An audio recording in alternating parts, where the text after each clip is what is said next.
You know what's killing more dreams than failure? Fake positivity. And as positive psychology research would tell you, it's the opposite of what the science actually recommends. The whole good vibes only crowd have turned personal development into a toxic wasteland of denial and delusion. But here's what they do not want you to know. The real positive psychology isn't about pretending that everything's sunshine and rainbows. No. It's about using science-backed methods that Harvard tracked across 160,000 people for 26 years to literally add 15 years to your life while building unshakable resilience. And the research will blow your mind. Your Success DNA podcast. Your success is in your DNA. What is up? What is up? What the hell is up, my fellow success seekers? Welcome back to another episode of Your Success DNA, the podcast for my aspiring folks out there, whether you're just a mom, a dad, an entrepreneur, a 9-to-5 escapee. We're here because each episode delivers mindset shifts, habit upgrades, and a little dose of rebellion, helping you break free from the convention so that you can build a life aligned with your version of success. And if you know someone who's out there dreaming of ditching all the caca in their head, but still makes time for a little self-help, a little personal development, then go ahead and forward this episode to them. Okay, so today we're talking about beyond the good vibes only. This is going to be your rebel's guide to a real positive psychology and why toxic positivity is sabotaging your growth and what science says actually works. So in today's episode, first I'm going to expose why the manifest your dreams crowd is actually making you weaker, not stronger. And we're going to share the Harvard study that tracked 160,000 people for 26 years to discover what really extends your life. Second, we're going to hear the incredible story of 678 Catholic nuns whose handwritten journals at the age of 22 predicted exactly how long they were going to live and what this reveals about the thoughts you're thinking right this very minute. And then third, I'm going to walk you through the 5-element PERMA system that's been scientifically proven to build genuine resilience, meaning you'll never have to fake positivity again because you're going to have the real thing. Okay, so here's the truth bomb that's going to make some of you uncomfortable. I really like doing this. It's just dropping a little noise in it, dropping that big old stone into the pond, right? The positive thinking movement has been hijacked by people who are afraid of reality. Yeah, they've turned legitimate psychological science into a feel-good fantasy that's actually making people more fragile, not more resilient. And it's time someone, like me, called them out. Called all of it out, okay? So let me tell you about 2 different approaches that I've witnessed recently. I was at a coffee shop and overheard 2 conversations happening at neighboring tables. At the first table was a woman who was telling her friend about losing her job. Her friend immediately jumped in with, everything happens for a reason. Just stay positive. The universe has a plan, right? We know those people. Some of them have that person in our lives. The woman's face fell. You could literally see her shutting down, feeling like she wasn't allowed to process the very real fear that she was feeling, as well as the disappointment. Over at the second table, another woman was sharing a very similar story, but her friend responded differently. Well, that sucks, and it's okay to feel scared right now. What are you thinking about doing next? And then they went for the next 20 minutes and actually dove into problem solving together. You want to guess which woman walked out looking empowered versus which woman walked out looking defeated? Yeah. See, this isn't about being a good friend, although that's probably a great example of being one. This is about understanding the difference between toxic positivity, which shuts down the real human experience, and the authentic positive psychology, which acknowledges reality while building genuine strength. And here's what's fascinating. Science has now proven that the second approach doesn't just feel better, it actually extends your life. Yeah, stick with me, okay? Let me walk you through what real positive psychology looks like, because this, my friends, is not theory, it is life-changing science. Understand what we are really dealing with here. Back in 1998, Dr. Martin Seligman stood up as the incoming president of the American Psychological Association and made a revolutionary declaration. Psychology had become obsessed with mental illness and pathology. What if instead we studied what makes life worth living. This launched positive psychology, not the fluffy self-help version so many of us have come to know, but the rigorous scientific research version. And the results are staggering. Harvard University tracked nearly 160,000 people over the course of 26 years, and they discovered that real optimists live 11 to 15% longer than our pessimist friends out there. That's not just correlation. When they controlled the lifestyle factors like exercise and diet, they found that lifestyle only accounted for 24% of that link. Something deeper was happening there. But here's a study that really should get your attention. This one is the Nun Study, and I mentioned this briefly earlier. Researchers followed 678 Catholic nuns from the age of 22 until they died. What made this unique was that all of these nuns had written brief autobiographies when they entered the covenant as young women. Decades later, researchers scored these handwritten documents for emotional content. The nuns who expressed the most positive emotions in their early writings lived an average of 10 years longer than those who expressed the least. Think about that. These women, they lived virtually identical lives. They had the same diet.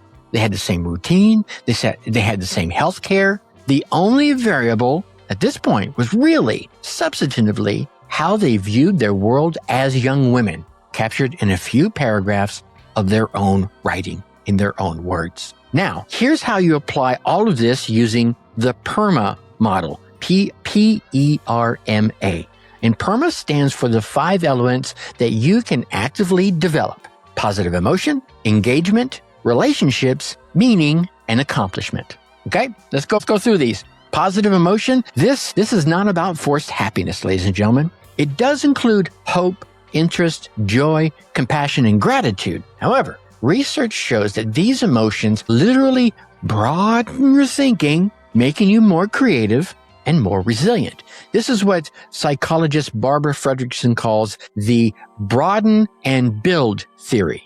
Positive emotions expand your cognitive resources and build lasting psychological strength. Just that mind muscle.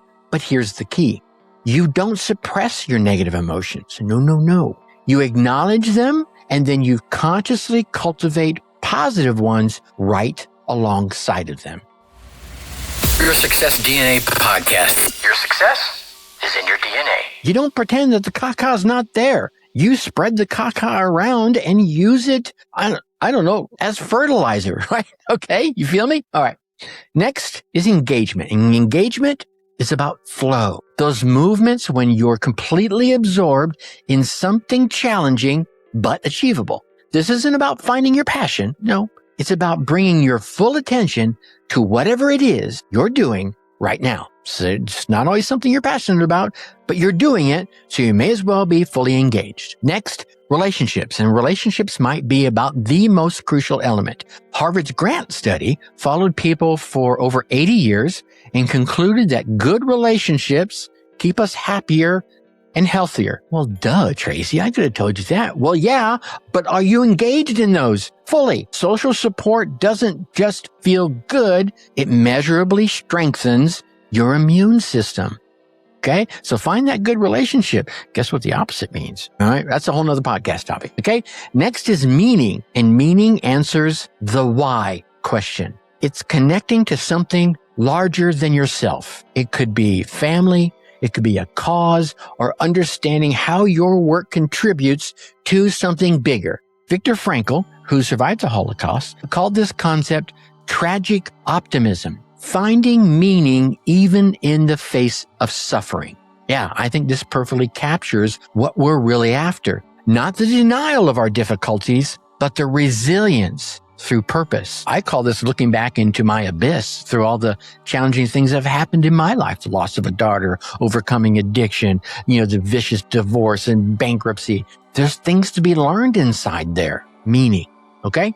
And that leads us to the last one, accomplishment. An accomplishment is about the satisfaction of reaching your goals and building that confidence and competence. Unlike all the other elements, this is sometimes pursued even when it doesn't lead to positive emotions. It's about the confidence that comes from proven capabilities. You've accomplished it.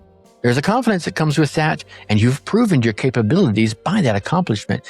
This connects to what Stafford's Carol Dweck calls growth mindset, the belief that abilities can be developed through dedication and hard work. Her research on fixed versus growth mindset perfectly aligns with building genuine resilience rather than that brittle positivity. You know what I'm talking about? I'm always positive. I'm always positive. Yeah, but I could shatter that positivity really easy. Here's how you implement this starting today. Every morning, identify one element of PERMA that you're going to focus on. Monday, it might be a gratitude practice for a positive emotion. Tuesday could be finding flow in a challenging project, so you use engagement. Wednesday could involve reaching out and strengthening a relationship.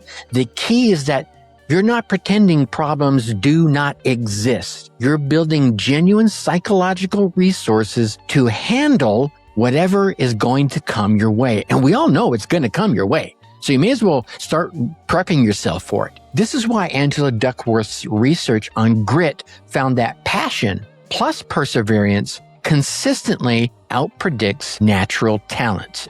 Yeah, right. You throw that passion and that perseverance in there, and you're going to outpredict natural talent every single time. Speaking of building natural strengths, this is exactly what we deep dive into every week in the Unleash Your Success DNA newsletter. It's for my aspiring folks out there that want real mindset shifts, not that fake positivity. Each issue delivers habit upgrades and my usual dose of rebellion, all helping you break free from convention so that you can build a life aligned with your version of success. No fluff, no toxic positivity, just science-backed strategies that actually work. Go ahead and sign up for it over at yoursuccessdna.com. Okay, so here's why all of this really matters at a deeper level. We're living in a culture that has become terrified of their negative emotions. I know some of them will throw them around pretty willy-nilly, but we've all been conditioned to believe that feeling sad or feeling angry or feeling afraid means there's something wrong with us. But there's not. Negative emotions serve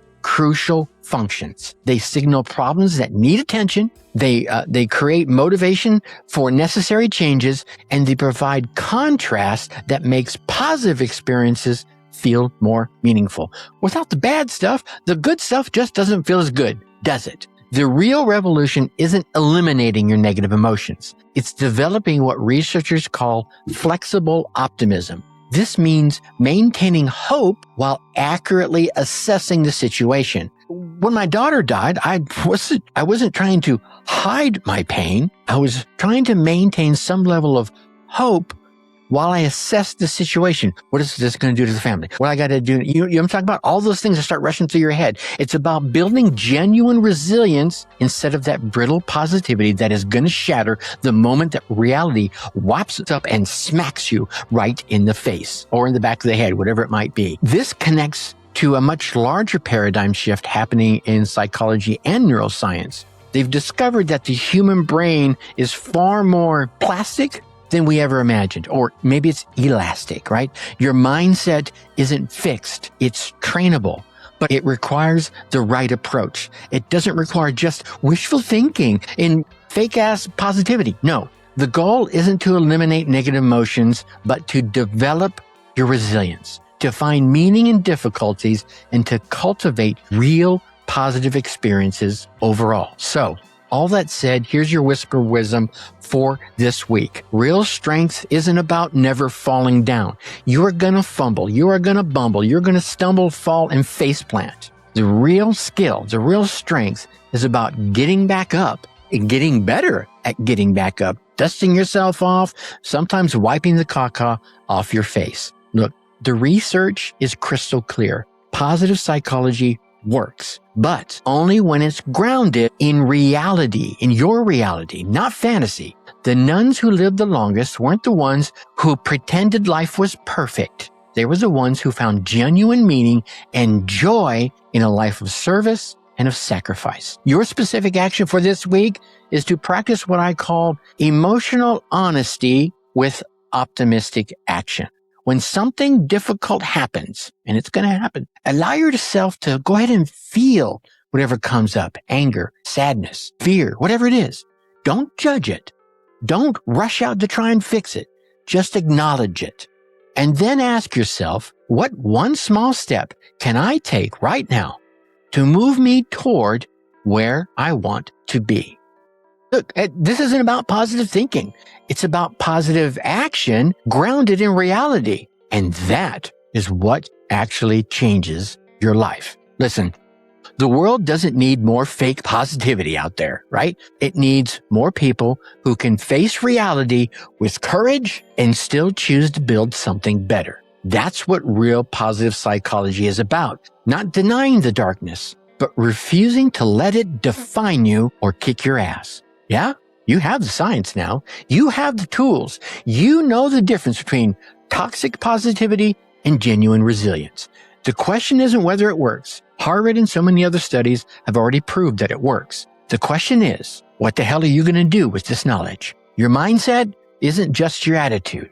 It's your longevity, it's your relationships, and it's your impact on your world and the world around you. Stop faking it and start building it. Think successfully and take action. Thanks for listening to Your Success DNA podcast. Whether you're starting out or you're a seasoned entrepreneur, we have the tools and inspiration that you need to take your life to the next level. So stay tuned for more game-changing advice in our upcoming episodes.